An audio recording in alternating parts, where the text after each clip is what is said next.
Policemen insulted the black woman in the courtroom out of pure racism and prejudice, without the slightest idea that the woman they mocked, disrespected, and humiliated in front of an entire room full of people, was actually the federal judge. Not just any judge, the one in charge of the very courtroom they were standing in, the one who would have the final word over their future the very next day. It started like any ordinary day inside a tense courtroom where yet another case of police brutality was set to be heard. Tensions were high. Cameras weren't allowed. But what happened that morning didn't need any camera. Because everyone who saw it never forgot it.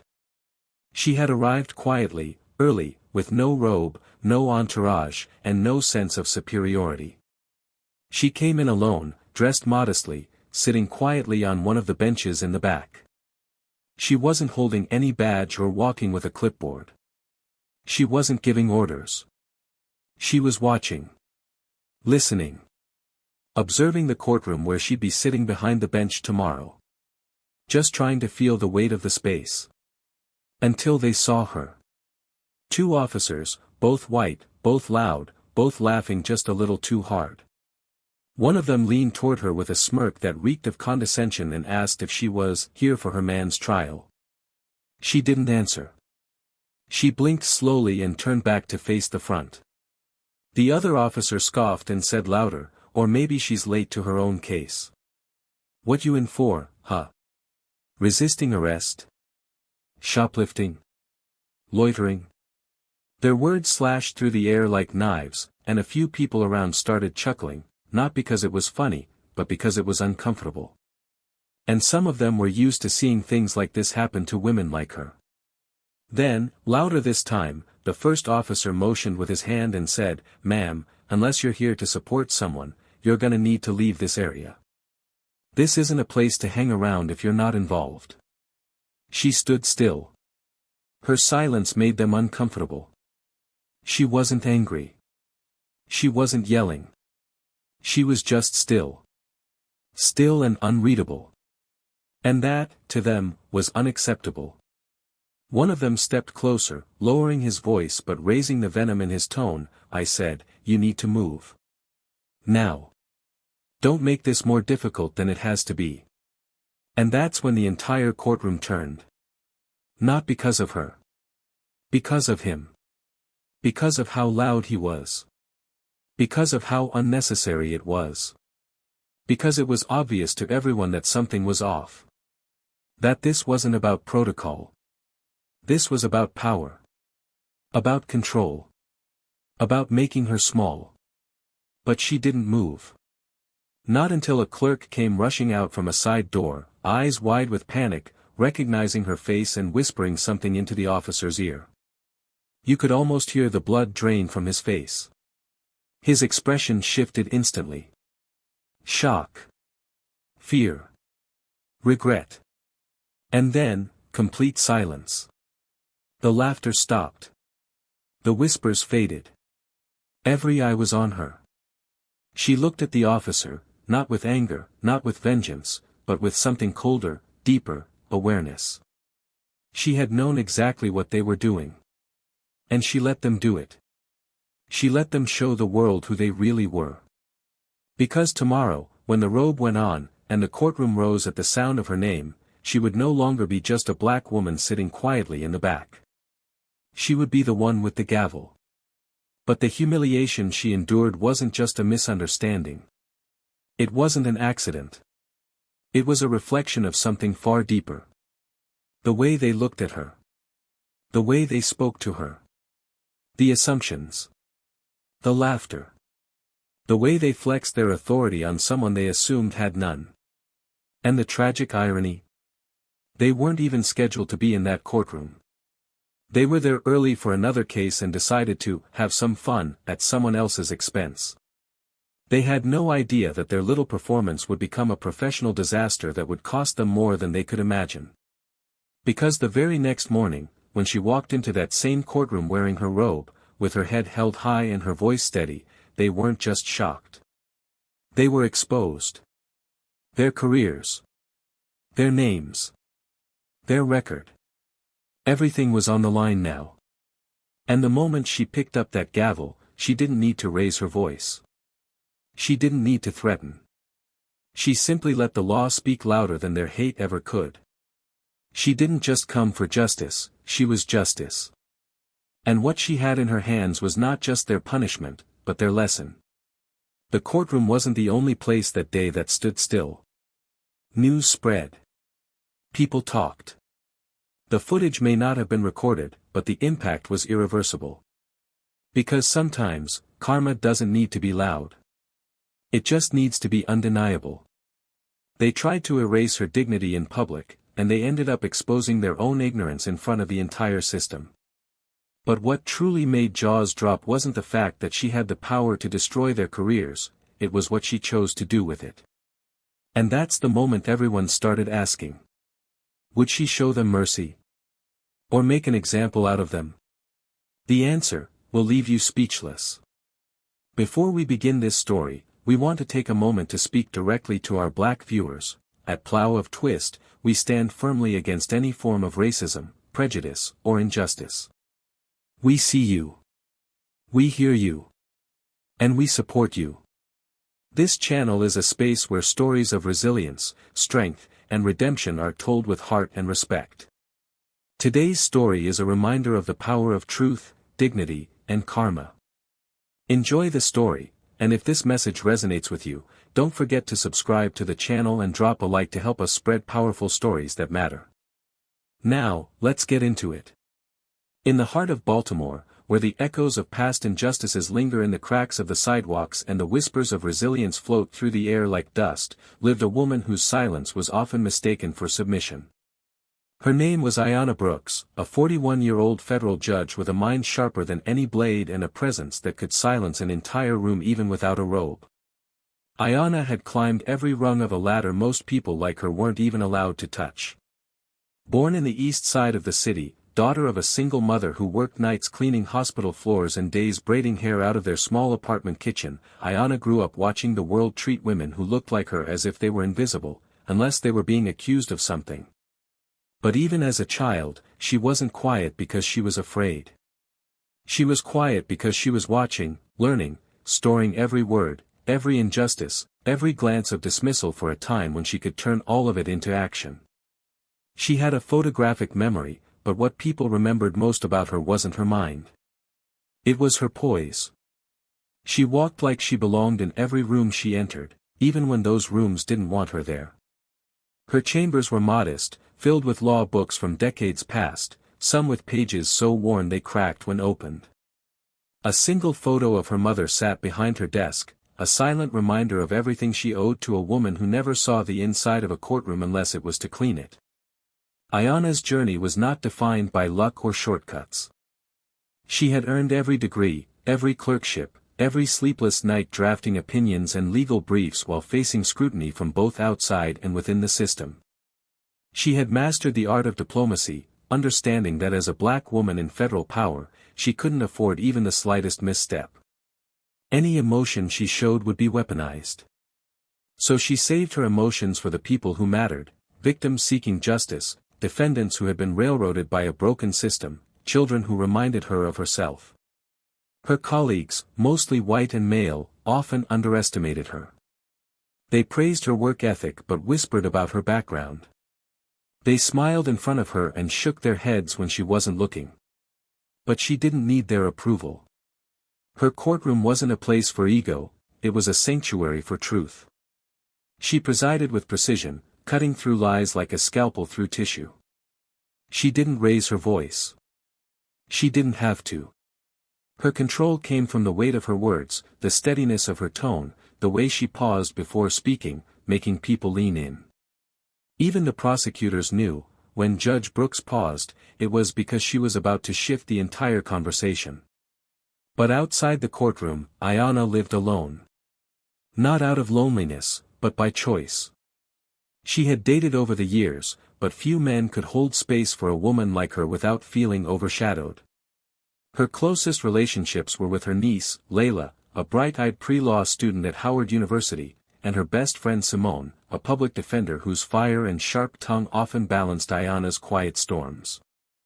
They met during law school and had remained inseparable ever since, two black women navigating a system designed to keep them on opposite sides of the bench.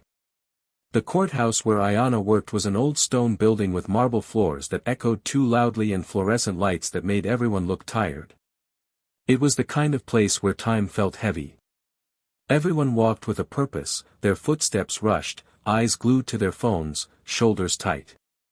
Security officers stood at each entrance, their uniforms crisp, their stares firm. Most of them were just doing their jobs. But like in any institution, not all wore their badges with honor. Among the regular officers, two names had begun to draw attention for all the wrong reasons, Officer Ray Dillon and Officer Kurt Myers. Both had served over a decade in the department. Both were praised for their punctuality, their discipline, their no-nonsense attitude. But beneath the surface, behind their clean records and polished boots, were patterns. Whispers. Incidents that never made it to official reports. Testimonies that disappeared. Complaints from defendants, especially black ones, of excessive force, of degrading language, of intimidation. Nothing that ever stuck, until now. Ray was tall, in his early 40s, with a broad frame and eyes that always seemed to be calculating. He rarely smiled unless it was sarcastic. Kurt was leaner, younger, always with a toothpick in his mouth and a smirk that never left his face. They acted like they ran the place, greeting new defendants with condescension, laughing behind their hands at the families who came to support their loved ones. They thrived in the silence between injustice and accountability. And they had grown confident that no one was watching closely enough to stop them. The day before it all unfolded, Ayana had arrived at the courthouse earlier than usual. She wanted to sit in on a few hearings to observe the atmosphere, to understand the climate of her courtroom through the eyes of the people who would stand before her the next day. Without her robe, without the barrier of her title, she wanted to see how people were treated when they were assumed to be nothing. She wore jeans, a neutral blouse, a thick cardigan, and her hair tied back in a bun. No makeup, no heels, no badge. Just Ayana. A black woman sitting alone on a wooden bench, holding a leather-bound notebook, eyes focused on the front. That morning, no one recognized her. Not the clerk. Not the officers. And certainly not Ray and Kurt, who were already in the courtroom early for a security briefing on a high-profile case scheduled later that day. They entered laughing, chatting loudly about a defendant who had cried in front of the judge last week. Ray noticed Ayana first. She wasn't someone they recognized. She wasn't with anyone. And she didn't look like she belonged in the section she was sitting in, at least not in their eyes. That was all they needed. Ray nudged Kurt and tilted his chin toward her. Kurt glanced over and grinned. They walked over with the slow confidence of men who believed their badge gave them permission to assert dominance whenever they pleased. Without asking any questions, without offering any courtesy, they began. Ray leaned forward, his voice low but cutting, asking what she was in for. When she didn't respond, Kurt laughed and said maybe she didn't understand English. Ray added, louder this time, that she should probably move before someone mistakes her for a defendant trying to escape. The courtroom wasn't full yet, but the few who were there watched in silence. Some avoided eye contact. Others stared, shocked but unsure whether to intervene. Ayana sat motionless. Not frozen. Not afraid. Just measuring. She looked at Ray, then at Kurt, then down at her notebook. She made a single mark with her pen. That's when Kurt said, "Oh, she's writing down our names now. Maybe she's from the press. You know how they like to stir up drama." Ray laughed. "Nah. She's probably just drawing. Bet she's one of those social justice types, always writing angry poems about cops." They kept going. And she kept writing. Every word. Every tone. Every glance. She didn't flinch. She didn't retaliate. She just documented. And when the clerk from the judge's office came running in a few moments later, breathless, eyes wide, whispering into Ray's ear. The entire room shifted. You could feel the air get heavy. You could feel the silence wrap around every person like a rope. Ray's expression turned pale. Kurt blinked rapidly, like trying to process a math problem in his head. She stood up slowly, closed her notebook, and looked directly at them for the first time. There was no threat in her eyes. Just clarity. The kind of clarity that comes when you know, without question, that the truth is about to do the work for you. By the time she walked out of the courtroom, no one dared to speak. And those who had laughed nervously earlier suddenly remembered how quickly things can change. That not every woman sitting in the back is powerless. That not every silence is submission. And that sometimes, the people we choose to humiliate, are the ones who will decide our fate. But what Ayana would do next, how she would choose to respond, how she would wield her authority, and whether justice would look like revenge or redemption, was something no one could predict. Because Ayana didn't believe in theatrics. She believed in timing. And her timing was just beginning. The following morning arrived under a heavy sky. Gray clouds loomed above downtown Baltimore as if the city itself sensed the shift in the air. Inside the courthouse, the usual early morning chatter was quieter, more cautious. There was something in the way people walked, something in the way the security officers held their posture, like they were bracing for something they couldn't quite name. Those who had been in the courtroom the previous day were whispering now, quietly recounting what had happened to those who hadn't seen it, how two officers had stepped over a line so boldly, so publicly, and so confidently that the aftershock was still rippling through the halls. Some had laughed at the moment, dismissing it as a misunderstanding. Others had known instantly that this was more than just a mistake. It was the kind of moment that reveals the rot beneath the surface. Ayana sat in her chambers, the heavy wooden door closed behind her, a soft classical piano piece playing low from a speaker on the shelf. Her robe was laid neatly across the back of her chair, untouched. Her hands rested on a folder filled with printed transcripts and handwritten notes. She wasn't nervous. She wasn't angry. But there was a weight in her chest that she knew wouldn't lift until this day was behind her. She turned to look at the photo of her mother for a long moment, then rose and placed the robe over her shoulders with the same care and precision she always did. Not because it made her more powerful, but because it reminded her of the responsibility that came with being seen. Outside the courtroom doors, officers Ray Dillon and Kurt Myers stood in uniform, talking in hushed tones. Neither of them looked as confident as they had the day before. Ray's jaw was tight, his usual sarcasm replaced by something more guarded. Kurt kept shifting from foot to foot, chewing his bottom lip, clearly anxious. They had been called back into the same courtroom, unsure of what to expect. They'd received a message earlier that morning from the court's internal affairs liaison, requesting their presence during the morning docket. They assumed it had something to do with security protocol for the day. They had no idea Ayana would be presiding. Inside the courtroom, Simone sat in the front row, arms folded, her eyes trained on the bench. She had heard everything from Ayana the night before. Every detail. Every word. And though she had wanted to scream, to call the media, to drag those officers publicly across every social media platform, Ayana had only told her one thing: wait. Simone didn't like waiting. But she trusted Ayana more than anyone. Still, sitting there now, watching the doors open, she felt the tension crawl up her spine like cold fingers. The courtroom slowly filled with attorneys, clerks, and a handful of observers, many of them already buzzing about the case scheduled for later that morning, a motion hearing involving allegations of planted evidence in a drug case. But their attention shifted the moment the bailiff announced the judge's entrance. The room rose. And there she was. Ayana walked in with the calm of someone who had nothing to prove but everything to protect.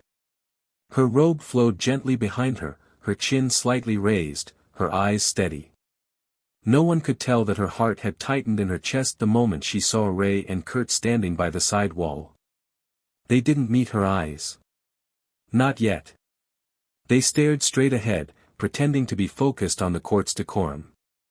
But everyone in that room could feel the electricity between the walls. Ayana took her seat, nodded at the clerk, and began the docket.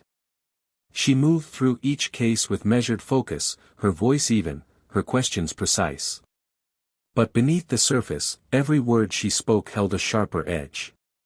She was building toward something. And those who were paying attention could sense it. During a short recess, she returned to her chambers briefly. Layla had texted her that morning, just a simple message that read, "You are the reason I believe we can change this." It echoed in her mind as she closed her eyes and breathed deeply. This wasn't about personal revenge. It never was. This was about truth. About accountability. About sending a message that people like Ray and Kurt couldn't ignore. When she returned to the courtroom, the next hearing was ready. Ironically, it involved a defendant whose case had previously been overseen by Officer Dillon. A young black man named Terrence, arrested 6 months ago on suspicion of drug possession. The original report was vague. The body cam footage had gone missing. The evidence was questioned but ultimately allowed. The case had dragged on, and now it was her turn to decide whether the charges would stand or be dismissed. As the defense attorney presented the motion to suppress, Ayana's eyes flicked toward Ray. He didn't flinch, but his knuckles whitened as he gripped the folder in his hand. "Officer Dillon," Ayana said calmly, "since your name appears multiple times in the original police report and given the defendant's counsel has raised concerns regarding the handling of evidence, I'll be requiring your sworn testimony under oath regarding the events in question." The room fell silent. Ray stepped forward reluctantly, took the stand, and sat rigidly, eyes scanning the courtroom. His tone was clipped. Rehearsed. He answered the initial questions without emotion, painting himself as the professional doing his duty. But Ayana's cross-examination wasn't routine. It was surgical. Her questions cut deeper with each turn. Details he hadn't expected to recall were brought to the surface. Time stamps. Witness contradictions. Internal notes he didn't realize had been shared with the defense. At one point, his voice faltered slightly. He looked toward Kurt, who avoided his gaze. Simone leaned forward, her eyes burning with focus. "Is it true," Ayana asked, her tone slow, deliberate, "that your body cam footage was lost due to a manual error on your part?" Ray hesitated. It was an accident, Your Honor. A technical malfunction." She raised an eyebrow, not challenging his answer directly, but letting the silence sit heavy between them. Then she asked for the record of his disciplinary history, not the public file, but the sealed complaints accessed through her authority as a federal judge. As the clerk handed it to her, a wave of discomfort passed through the courtroom. Everyone could feel it now. This wasn't just about emotion. It was about a reckoning. The hearing adjourned with Ayana stating she would make her ruling the following day. But the message had already been sent. Ray left the stand drenched in sweat, his composure unraveling with each step. Kurt avoided him as they exited the courtroom, suddenly distant, calculating his own survival. Back in her chambers, Ayana removed her robe slowly, hung it with care, and stood quietly for a long time. The tension from the day coiled around her, heavy and relentless. But something inside her was shifting. This wasn't about just one case, one insult, one moment. This was about everything. The system. The silence. The unspoken rules that people like Ray and Kurt used to navigate spaces that were never meant to hold them accountable.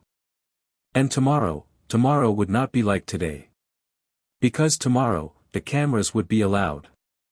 Tomorrow, the decision she was about to make would not be behind closed doors. Tomorrow, what had been whispered would be spoken aloud for all to hear.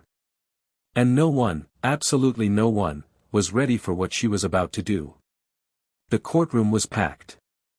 Every seat filled, every aisle lined with people who normally wouldn't have shown up for a Thursday morning motion ruling.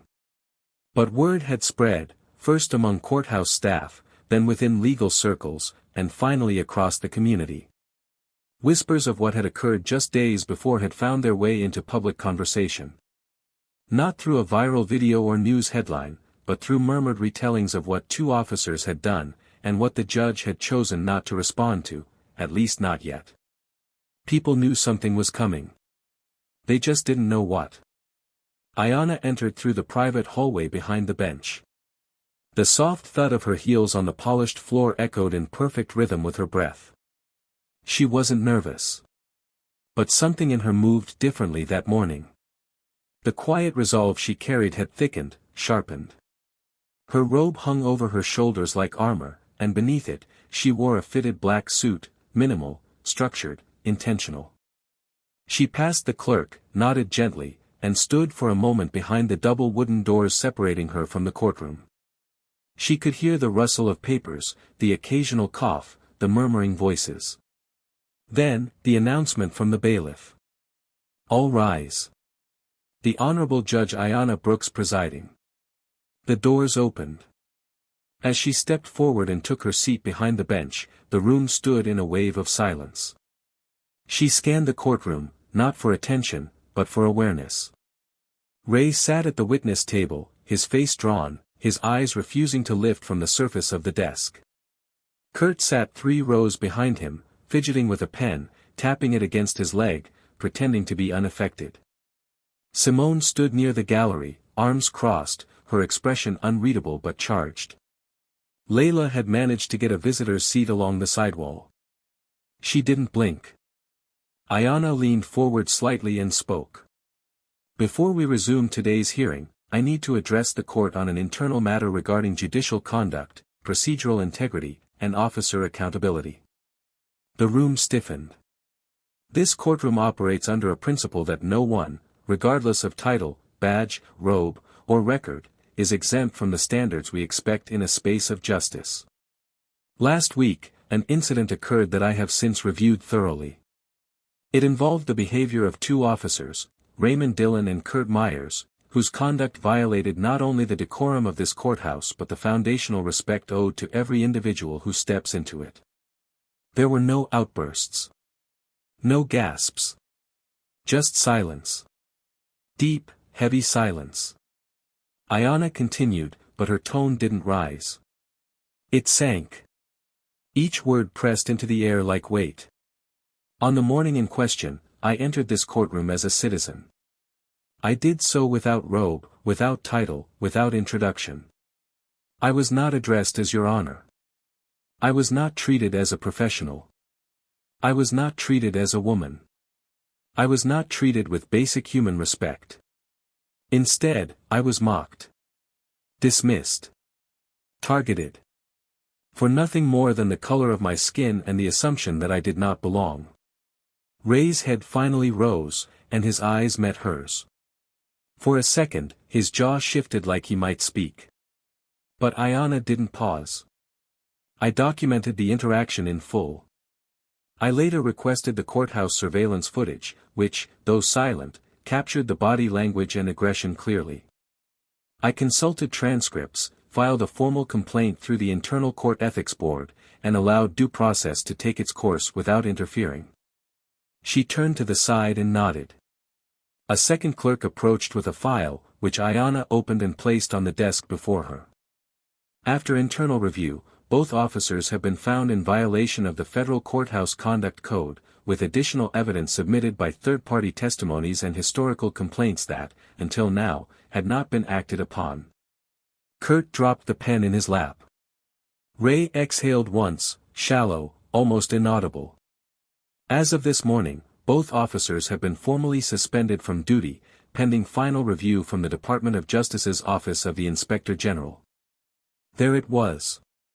A collective breath swept through the courtroom, followed by stunned stillness. Neither man moved. Ayana didn't look away. You attempted to humiliate me publicly, unaware of who I was.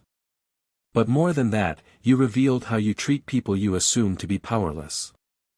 That is not just unprofessional. It is dangerous. Simone lowered her gaze. For a moment, even she seemed caught in the intensity of what had just been delivered. Ray stood slowly, turning to face her directly. I didn't know, he said. His voice cracked on the second word. I didn't realize. I mean, if I had known, Ayana cut in, soft but unshaking. That's the problem. You only extend decency when you recognize status. You respect uniforms, not humanity. You didn't know because you didn't care to ask. You saw skin and assumed guilt. You saw silence and assumed weakness. Kurt's mouth opened slightly, then closed again. Ayana leaned back, her eyes on both of them now. I am not your lesson. But what happens from this moment forward is. She turned to the court officer. Please escort both individuals from the courtroom. They are no longer permitted in these proceedings. As the two men were quietly removed, no one moved. No one dared speak. Once the doors closed behind them, Ayana refocused on the case at hand. She addressed the defense counsel, outlined her ruling, and ordered the suppression of the questionable evidence. The charges against the defendant were dismissed. Justice had been delayed. But not denied. At the end of the docket, Ayana stood once more, removed her robe slowly, and stepped down from the bench. There was no applause. No celebration. Just silence. And in that silence, something shifted, not just for those in the room, but for the system itself. Because it was no longer just about two officers and a judge. It was about every person who had ever been dismissed before they could speak. And now, finally, someone had listened. But Ayana wasn't done yet. Not even close. Ayana stood outside the courthouse just after noon, the wind tugging gently at the hem of her coat, the sky now a muted blue overhead. The chaos inside had settled, but the energy of what had just unfolded still pulsed through the building behind her like a distant echo. People watched her as they passed, some nodding quietly, some just observing, but none daring to speak. Not yet. Simone emerged from the side entrance and walked toward her, hands tucked into the pockets of her blazer, her eyes searching Ayana's face for a read. There was a long moment between them, a silent exchange of years of friendship, shared struggle, and silent understanding. Then Simone shook her head softly and exhaled. You just did what most of us only dream about, she said, voice low and firm. You didn't just speak truth to power. You made power listen. Ayana didn't respond right away. Her jaw was tight, not out of anger, but because the weight of the moment hadn't left her yet. Her body was still carrying the restraint she'd held for days. Every breath she took still carried the echoes of that courtroom, of Ray's stammering attempt at apology, of Kurt's visible panic when the reality of consequence finally touched him. She looked at Simone, her voice steady but hushed. I didn't want to destroy them. I wanted them to see it. To feel it. To live with it. Simone tilted her head, her brow furrowing. You think they felt it? Ayana hesitated, then nodded slowly. Maybe not yet. But it's coming. Back inside, the news had already begun to spread beyond the courthouse. Clerks were forwarding court summaries to legal blogs, texts were flying, snippets of the hearing were leaking into online forums. The courtroom had not been recorded by cameras, but dozens of people had taken meticulous notes, and witnesses were recounting the moment Ayana's words landed like thunder across the walls of justice. The weight of it all reached Layla as she walked out into the corridor, her phone buzzing non-stop in her bag. Her classmates from Howard were already talking about it. She paused near the elevators, staring at her aunt through the glass door with a pride so fierce it brought tears to her eyes. A classmate had just messaged her, "Your aunt is a damn legend." Later that evening, Ayana returned to her home, a quiet brick townhouse tucked between two larger row houses on a sleepy residential street. It was quiet there, safe, but her mind hadn't stopped spinning.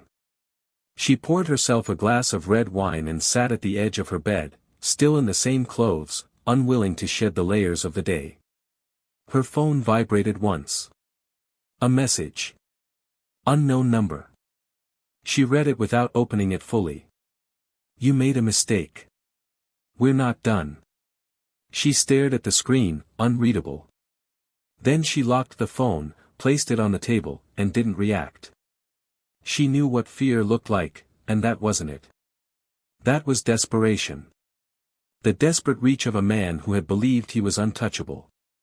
The following day, Ayana met with the chief judge of the district.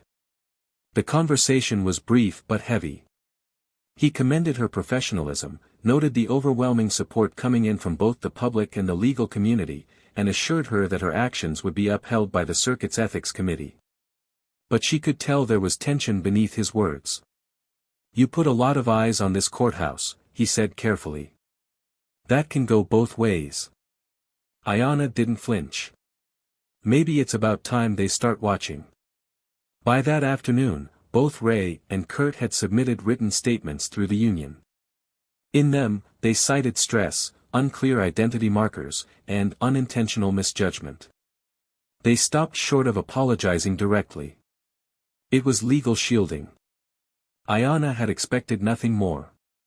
But then something unexpected happened. A woman approached her outside the courtroom.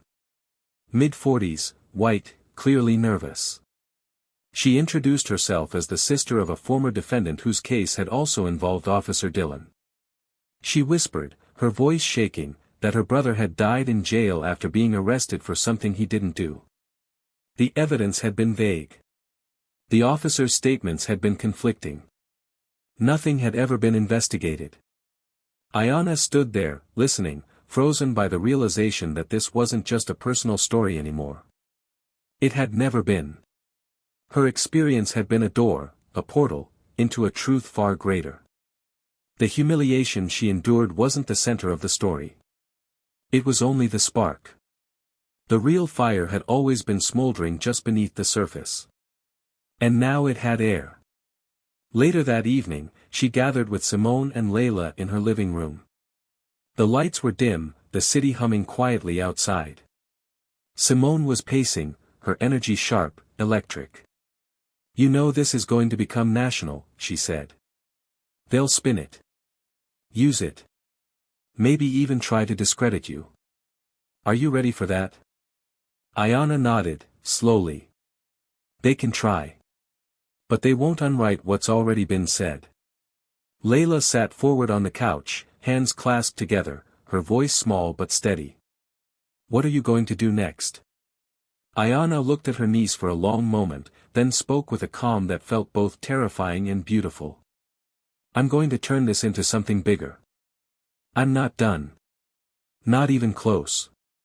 The next morning, Ayana filed a formal petition requesting an independent review of all cases within the last 10 years involving both officers. She added a public statement requesting transparency, citing the need to rebuild trust in the institution. The press got hold of it within hours. Headlines exploded, "Federal Judge Exposes Racism in Courthouse Scandal."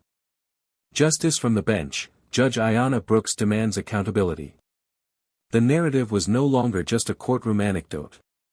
It was a reckoning. Ray was contacted by a reporter that afternoon. When asked for comment, he declined.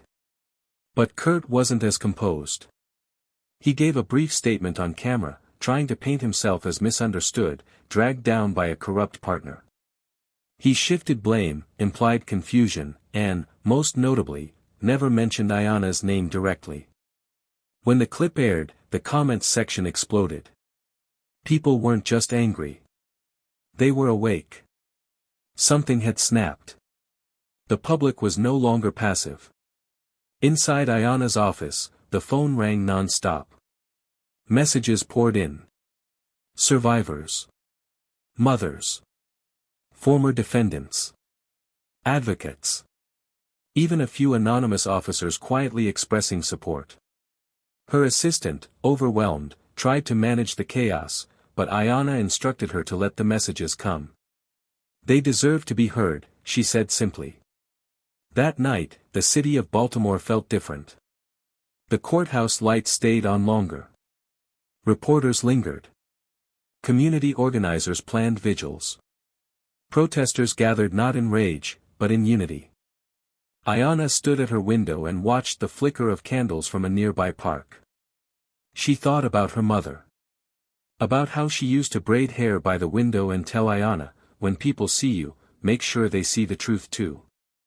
Ayana whispered into the empty room, they see it now, Mama. But just as she began to find stillness, her phone lit up again. Another message. This one wasn't anonymous. It was from someone inside the courthouse, an investigator. The message was short. There's more. You need to see the files.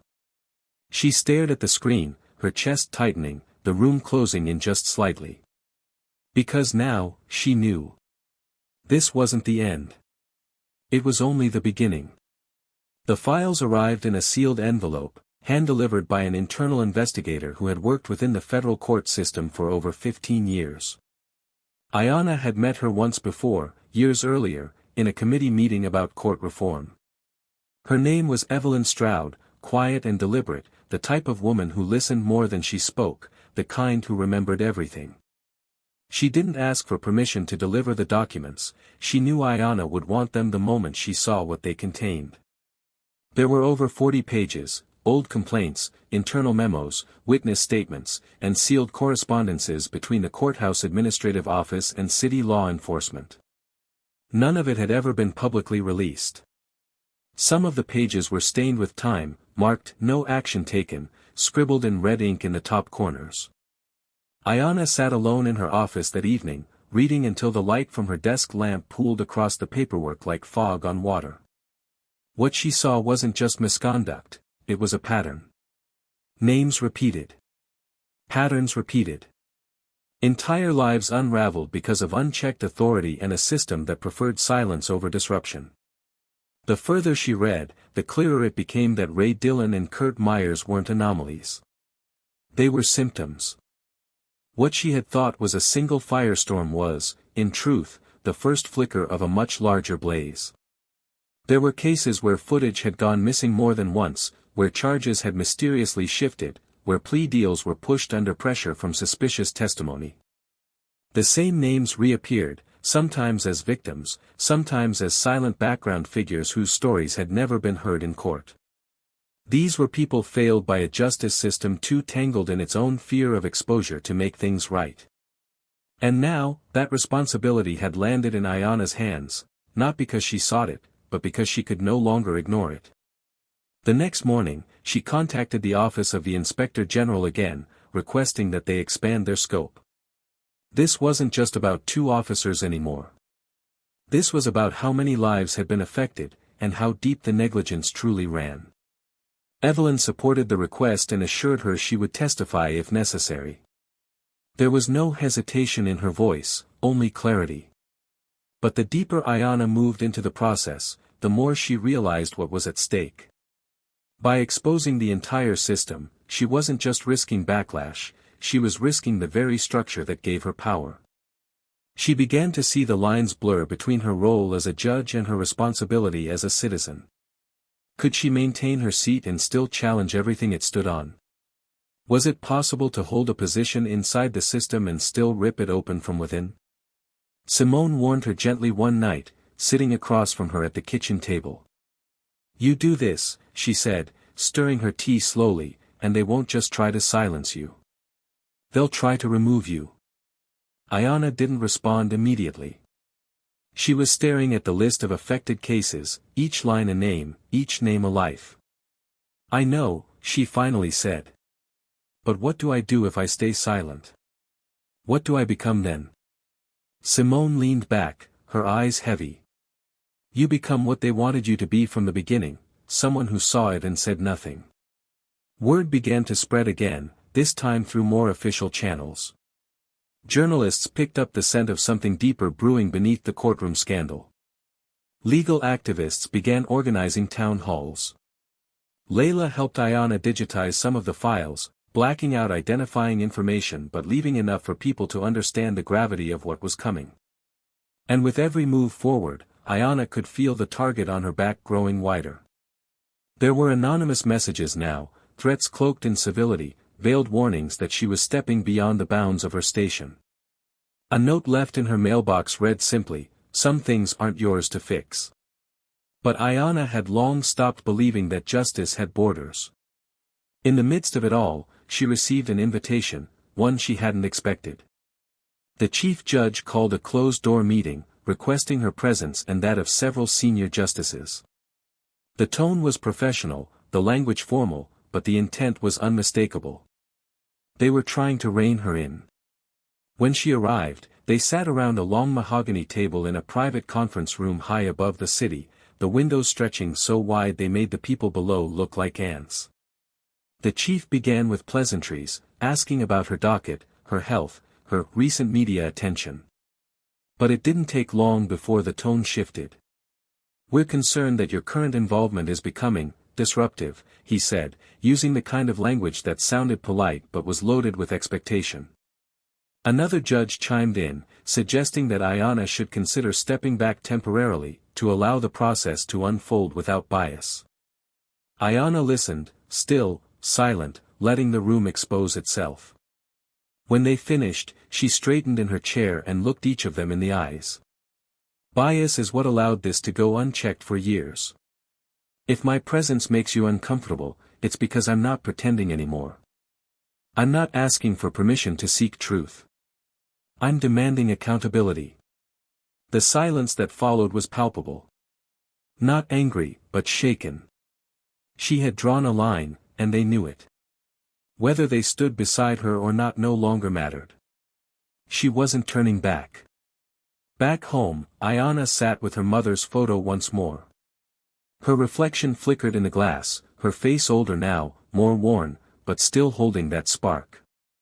She spoke out loud to the room, not because she believed her mother could hear her, but because she needed to hear herself. "You always said if they don't open the door, I should make one. I'm making it now." What Ayana didn't anticipate was what came next. A young man knocked at her office door later that week. He introduced himself as Marcus Hall. He was the younger brother of a man who had been arrested 6 years prior by officers Dillon and Myers and who had died in holding before trial. The case had been buried, filed as a suicide, the details never fully investigated. But Marcus wasn't there to accuse her. He was there to ask her something far more complicated. "My brother, he wasn't perfect," Marcus said, hands shaking slightly. "He'd made mistakes. But he was trying. He was getting better. You have the power to open all of this up now. But if you do, it's gonna rip open wounds for a lot of families. We'll all have to relive it. The pain. The shame. The doubt. Are you ready for that?"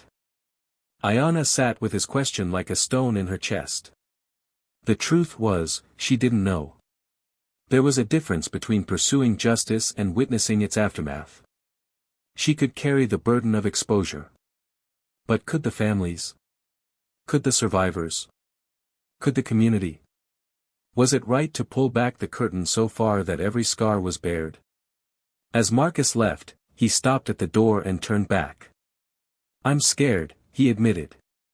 "But I'd rather live with the truth than with silence. Even if it hurts." His words stayed with her for days. She walked the courthouse hallways with a different kind of heaviness after that. Not guilt, but awareness. Every decision she made now had a ripple. And the next choice she had to make might fracture everything she had built. The system was shifting under her feet. People were watching, not just from the outside, but from within, young clerks, interns, newly appointed attorneys of color who looked at her not just as a judge, but as proof that it was possible to be heard. She couldn't go back. And yet, the deeper she walked into this fire, the more isolated she became. Then, the hearing was scheduled. The review board would open a special session to consider the broader misconduct. Ayana would testify, not just as a judge, but as a witness, a woman, and a black professional who had seen the inside of injustice even while sitting at its helm. The stakes were enormous. Her future on the bench wasn't guaranteed. Her safety wasn't either. But for the first time, people who had never spoken before were stepping up beside her. What Ayana didn't know yet, what was waiting just around the next corner, was a revelation that would change everything. Because hidden deep in the files, beneath the formalities and signatures, was a name she hadn't noticed before. A connection to someone within the court system still working behind closed doors. Someone who had helped cover it all up. And when that name came to light, the system wouldn't just tremble. It would fall. Ayana sat at her desk long after the courthouse lights had dimmed, the city outside her office window twinkling in a quiet, indifferent rhythm. Her fingers traced the edge of the folder Evelyn had left days before, but her eyes were locked on one name buried in the fine print of an internal memorandum, Judge Paul Whitaker. A respected senior figure in the circuit, nearly 2 decades on the bench, with a reputation for being firm, brilliant, and untouchable. The note tied him directly to the early closures of at least 4 internal investigations involving Officer Dillon. For times, complaints had been flagged for review. For times, they had been silenced with the phrase, "no actionable evidence," signed off by Whitaker. The name burned into her memory now, pulsing with a sense of betrayal she hadn't anticipated. She had stood beside him in meetings. Shared panels with him. Heard him speak publicly about preserving the dignity of the court. But behind closed doors, he had been one of the reasons the truth stayed buried. The next morning, Evelyn returned. Her eyes were tired, her voice steady as ever. She confirmed what Ayana had feared: Judge Whitaker had chaired the internal review board during each of those suppressed investigations. He didn't just ignore the complaints, Evelyn said softly, lowering her voice. He redirected them. He made sure they never reached the higher review board. It was systematic. Controlled. Ayana leaned back in her chair, her heart pounding not from shock, but from clarity. "How many people knew?" she asked. Evelyn hesitated, her fingers pressing into the manila folder she held. A few suspected. But no one had the proof. Until now. Ayana stood, pacing the room, her mind racing ahead of her words. If she exposed him, she'd be challenging not just a man, but a legacy. The very foundation of the court's senior leadership would be questioned. Judges didn't turn on each other publicly. It was considered dishonorable, dangerous.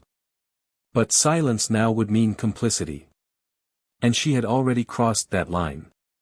She turned to Evelyn, her voice firm. "I'm going to confront him.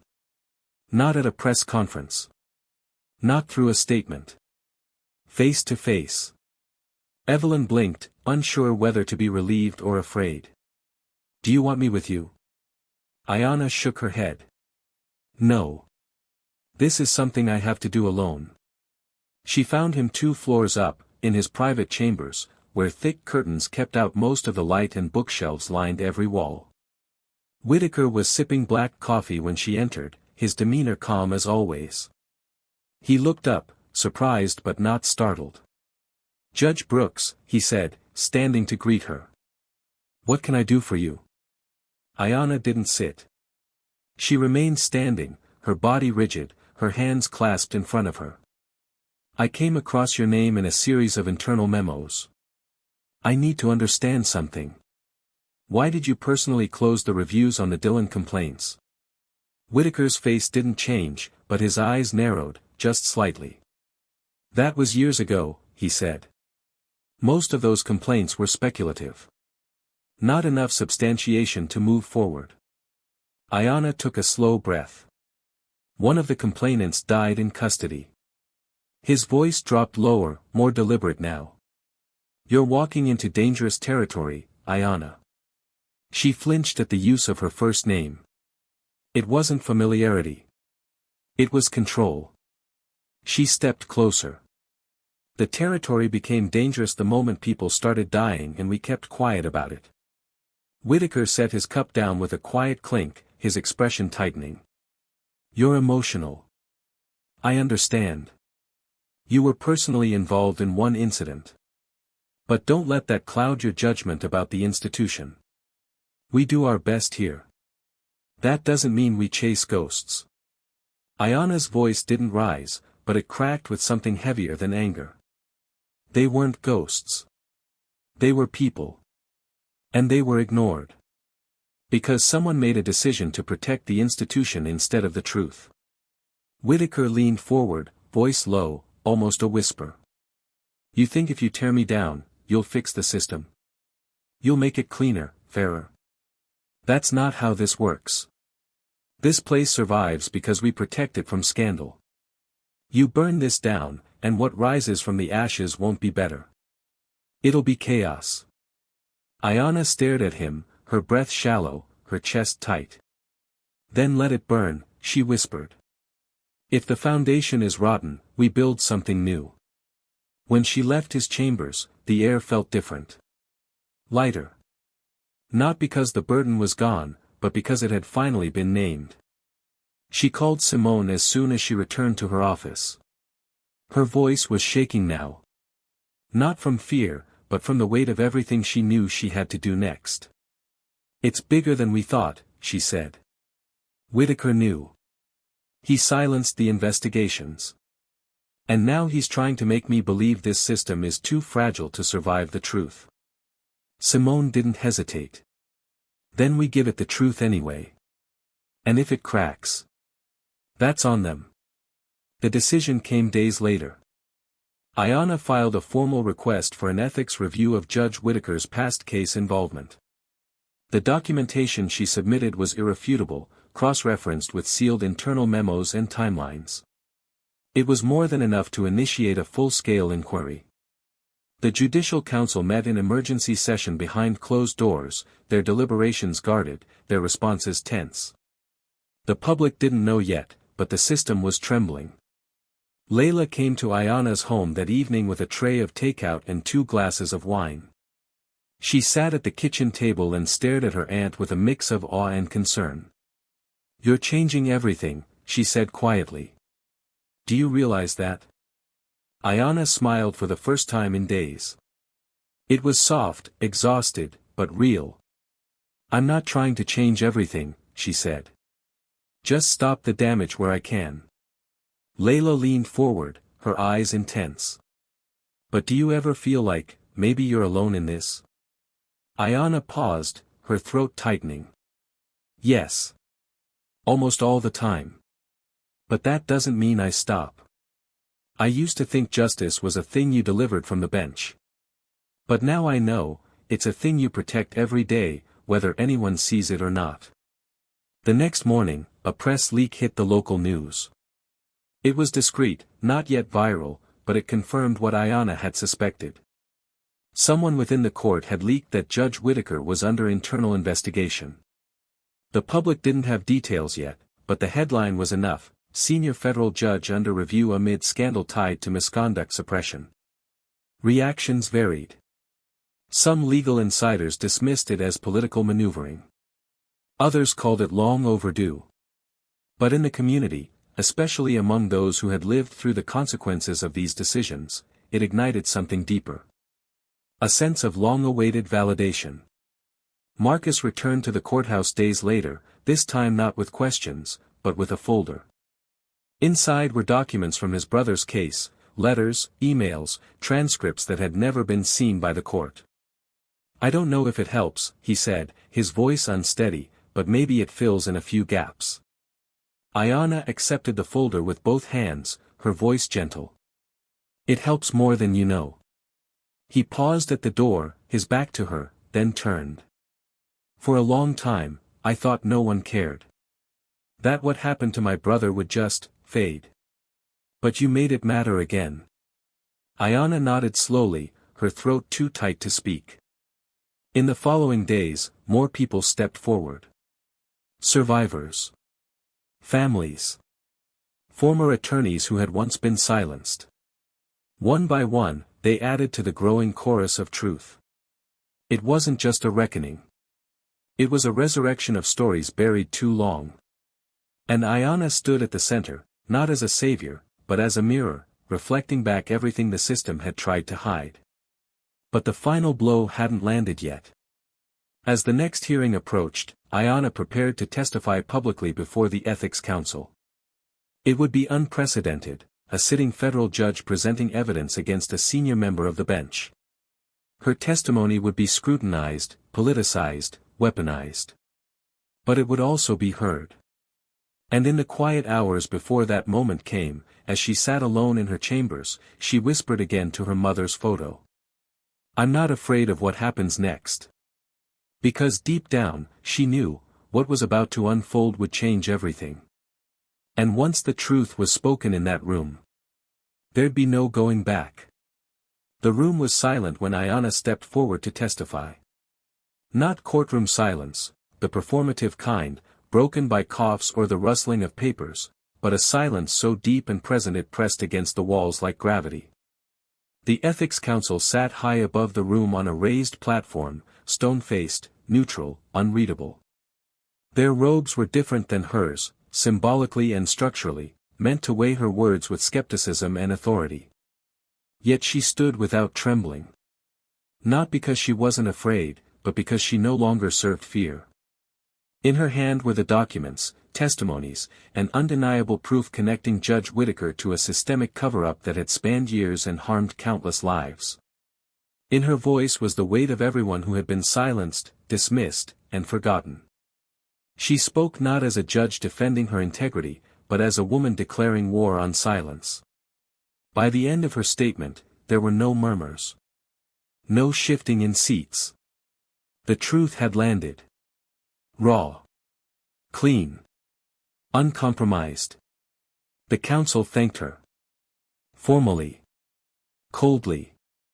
But there was something in their eyes, recognition. Maybe even respect. In the days that followed, the walls of the courthouse shook in a way no gavel ever had. Judge Paul Whittaker resigned under pressure before a formal vote could take place. He issued a public statement, thinly veiled as retirement, citing personal reasons, and a desire to spend time with family. But the community knew. The legal world knew. His name would not disappear quietly. Investigations were opened into every case he presided over in which misconduct had been flagged but dismissed. And for the first time, attorneys who had once whispered about his influence began speaking out, openly, freely, without fear. As for officers Dillon and Myers, their fate was sealed after the final round of depositions. With mounting evidence and growing media pressure, the department terminated both officers. No ceremony. No negotiation. Their pensions were revoked. Civil suits were launched by several families, and Ayana offered her support not as a legal consultant, but as a moral one, standing beside them at press briefings, reminding the city that this was not about revenge, but about dignity. Kurt vanished from the public eye. Ray, in a surprising move, released a statement weeks later.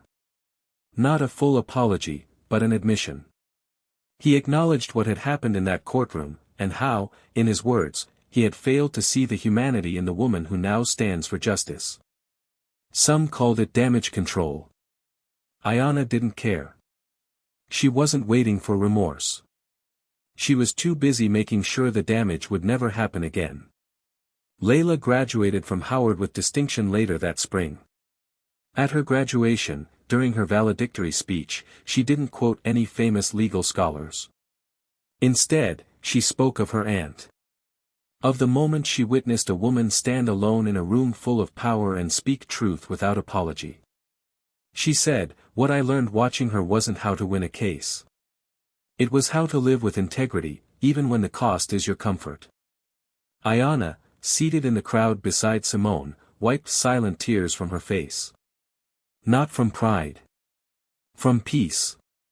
Simone, who had fought so many of her own battles in the courtroom trenches, decided to run for a seat on the city's criminal review board. She won, by a landslide. People remembered her as the sharp public defender, but more importantly, they now saw her as a leader who never backed down. Together, she and Ayana began hosting monthly community forums, bridging the gap between the legal system and the people it was meant to serve. What started as a series of town hall meetings grew into a full civic initiative, the Bench Project, a program designed to train, mentor, and elevate young black legal minds across the country. Ayana didn't leave the bench. Despite pressure. Despite offers from national networks, think tanks, and law schools. She stayed exactly where she belonged. But she changed the rules. She introduced a new internal reporting system in her district for courthouse staff and officers. She pushed for anonymous reviews, better community oversight, and trauma-informed training for all judicial officers. Some resisted. Some called it overreach. But she didn't yield. Because the bench, to her, was no longer just a seat of judgment. It was a platform for repair. Months later, she received a letter from a former defendant, a man she had once sentenced for armed robbery. He wrote about his release, about how his life had changed after prison, and about how, when he saw what she had done in that courtroom, he finally believed that the system wasn't only built to break him. I saw someone who looked like me, he wrote, doing something no one expected. And now, I want to be the same for someone else. Ayana folded the letter and placed it in her desk drawer, next to her mother's photo. The image of the woman who had raised her, who had cleaned offices in silence so her daughter could speak loudly one day, stared back at her with eyes full of invisible strength. She whispered softly into the quiet, "We're not finished yet, Mama. But we're getting closer." And just like that, the story that began with insult, humiliation, and ignorance found its ending not in vengeance, but in transformation. Not in the fall of a man, but in the rise of a woman who chose not to carry bitterness, but to build a legacy with it. Her power didn't come from her title, it came from her truth. And when the system tried to shrink her, she expanded until they had no choice but to listen. Now let me ask you, the one who just lived this story with us, what would you do when no one expects you to rise? When they mistake your silence for weakness? When the world tells you to stay small? Would you shrink to fit their comfort? Or would you rise, like Ayana, and make them see you in full light? This story wasn't just about justice. It was about courage. About dignity. About the quiet revolution of showing up and speaking truth, even when your voice shakes. Tell us in the comments, what part of this story hit you the hardest? What would you have done in Ayana's shoes? We want to hear from you. And if you felt this story, if it moved you in any way, don't forget to subscribe to Tales of Twist for more narratives that challenge, inspire, and awaken. Click the bell, leave a like, and share this story with someone who needs to remember that power doesn't always roar. Sometimes, it whispers. But when it speaks the truth, it changes everything.